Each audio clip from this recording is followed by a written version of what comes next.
جامعہ سبل السلام الدن کی چینل کو سبسکرائب کریں، انشاءاللہ فائدے میں رہیں گے، ہم آپ تک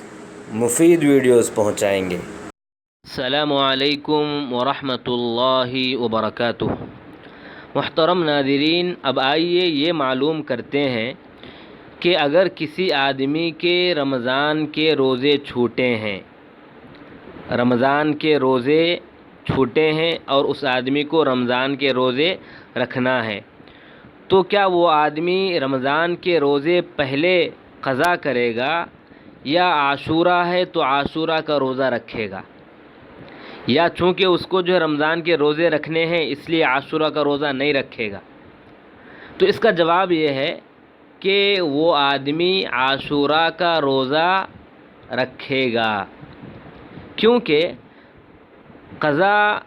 کرنے سے پہلے نفل روزے رکھ سکتے ہیں، راجح قول کے مطابق اجازت ہے، اس میں کوئی بات نہیں ہے۔ اور دوسری بات یہ کہ عاشوراء جو ہے ایک مقررہ وقت ہے، ایک مقرر دن ہے، معین وقت ہے، اگر وہ دن جو ہے چلا جائے تو اس کے بعد وہ عاشوراء کا روزہ رکھ نہیں سکتا، نہ ہی قضا کر سکتا ہے۔ ہاں البتہ رمضان کے روزے ہیں تو وہ آدمی عاشوراء کے بعد بھی اس کو وقت جو ہے کشادہ ہے کہ وہ آرام سے روزہ رکھے، تو اسی لیے یہ بات کہنی پڑتی ہے کہ وہ کیا کرے، عاشوراء کا روزہ رکھے، اس کی فضیلت کو حاصل کر لے، اور پھر جو ہے رمضان کے جو روزے چھوٹے ہیں ان کو بھی جو ہے